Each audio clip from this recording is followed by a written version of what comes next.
भारत के इतिहास में ऐसे कई शासक हुए हैं जिनके नाम के साथ जितनी शक्ति और सफलता जुड़ी है उतना ही विवाद भी जुड़ा हुआ है। दिल्ली सल्तनत का सुल्तान अलाउद्दीन खिलजी भी उन्हीं शासकों में से एक था। कुछ इतिहासकार उसे एक क्रूर और निर्दयी शासक बताते हैं तो कुछ उसे एक महत्वाकांक्षी राजा मानते हैं जिसने अपने साहस और युद्ध कौशल के दम पर एक विशाल साम्राज्य को खड़ा किया था। किसी ने उसे खून खराबे वाला शासक कहा तो किसी ने निरंकुश और कठोर, लेकिन एक बात लगभग हर इतिहासकार मानता है, अलाउद्दीन खिलजी एक बेहद सक्षम और सफल सेना नायक था। इतिहास के पन्नों में उसकी कहानी कई रंगों में लिखी गई है। उसकी सत्ता, उसकी महत्वाकांक्षा और उसके युद्धों की कहानी जितनी चर्चित है उतनी ही चर्चित है चित्तौड़ की रानी पद्मावती से जुड़ी उसकी कथा। हालांकि इतिहासकारों ने इस प्रेम कथा को बहुत विस्तार से तो नहीं लिखा है, लेकिन लोक कथाओं और साहित्य में ये कहानी आज भी एक रहस्यमयी दास्तान की तरह सुनाई जाती है। तो आज सुनते हैं अलाउद्दीन खिलजी और पद्मावती से जुड़ी उस कहानी को जो इतिहास में बार बार दोहराई जाती है। तो इस कहानी की शुरुआत होती है अलाउद्दीन के जन्म से। अलाउद्दीन खिलजी का जन्म लगभग 1266 ईस्वी के आसपास हुआ माना जाता है। उसका असली नाम था अली गुरशास। वो दिल्ली सल्तनत के संस्थापक जलालुद्दीन खिलजी का भतीजा और दामाद था।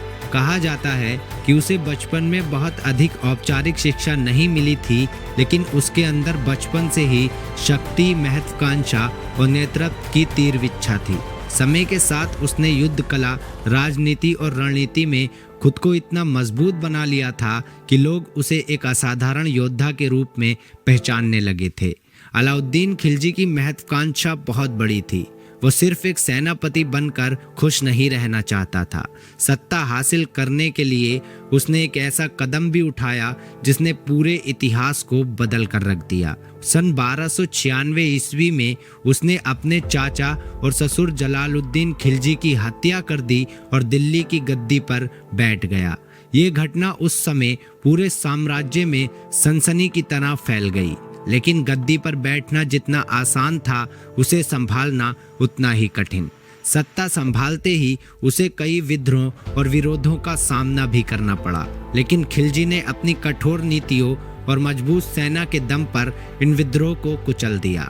अलाउद्दीन खिलजी का सबसे बड़ा सपना था अपने साम्राज्य को इतना विशाल बनाना कि उसका नाम दुनिया के महान विजेताओं में लिखा जाए। कहा जाता है कि उसने खुद को सिकंदर सानी यानी दूसरा सिकंदर कहलाना पसंद किया। उसने उत्तर भारत से लेकर दक्षिण भारत तक कई युद्ध अभियान चलाए। उसके सेनापति मलिक काफूर ने दक्षिण भारत के कई समुद्री राज्य पर विजय प्राप्त की थी। इन विजयों के बाद खिलजी की शक्ति इतनी बढ़ गई कि दक्षिण भारत के कई राज्यों में उसके नाम से ही लोग डरने लगे। कुछ इतिहासकारों का ये भी मानना है कि इन अभियानों के दौरान कई जगह पर भारी लूटपाट भी हुई। हालांकि खिलजी को अक्सर उसकी कठोरता के लिए याद किया जाता है, लेकिन प्रशासन के क्षेत्र में उसने कई जरूरी सुधार भी किए। उसने बाजार की कीमतों को नियंत्रित करने की नीति बनाई, अनाज और आवश्यक वस्तुओं की कीमत खुद तय की, सेना को मजबूत बनाने के लिए आर्थिक व्यवस्था को व्यवस्थित किया। इतिहासकार मानते हैं कि उसकी इन नीतियों ने दिल्ली सल्तनत को आर्थिक रूप से काफी मजबूत बनाया। अब आते हैं उस कहानी पर जिसके लिए हम ये वीडियो बना रहे हैं, अलाउद्दीन खिलजी और रानी पद्मावती की कहानी। अलाउद्दीन खिलजी के जीवन से जुड़ी सबसे प्रसिद्ध और विवादित कहानी। कहा जाता है कि 1303 ईस्वी में खिलजी ने चित्तौड़गढ़ किले पर हमला किया। उस समय चित्तौड़ के शासक थे रावल रतन सिंह। लोक कथाओं के अनुसार रानी पद्मावती बेहद सुंदर थीं और उनकी सुंदरता की चर्चा दूर दूर तक फैली हुई थी। कहानी के अनुसार चित्तौड़ के एक दरबारी ने खिलजी के सामने रानी पद्मावती की सुंदरता का वर्णन किया और इसके बाद खिलजी के मन में उन्हें देखने की इच्छा जाग उठी। कहा जाता है कि रानी पद्मावती किसी भी कीमत पर खिलजी के सामने आना नहीं चाहती थी।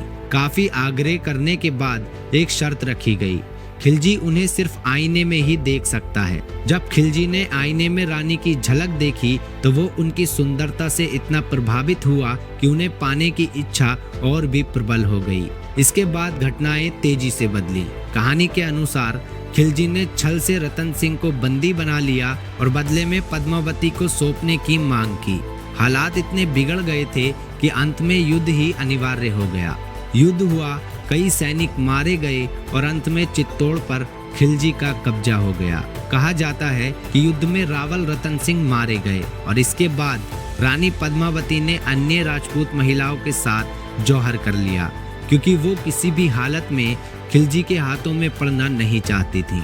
लेकिन इतिहासकारों के बीच इस कहानी को लेकर अभी भी मतभेद है। कई विद्वानों का मानना है कि ये कथा बाद में लिखे गए सूफी कवि मलिक मोहम्मद जायसी के ग्रंथ पद्मावत से प्रसिद्ध है। लगभग 2 दशकों तक शासन करने के बाद सन 1316 ईस्वी में अलाउद्दीन खिलजी की मौत हो गई। उसकी मौत के बाद धीरे धीरे खिलजी वंश की शक्ति कमजोर हो गई, लेकिन इतिहास में उसका नाम आज भी ऐसे शासक के रूप में लिया जाता है जिसने अपनी महत्वाकांक्षा, शक्ति और युद्ध कौशल के दम पर एक विशाल साम्राज्य को खड़ा किया था और साथ ही एक ऐसी कहानी छोड़ गया जिसमें सत्ता, युद्ध और एक रहस्यमयी प्रेम कथा तीनों की झलक मिलती है।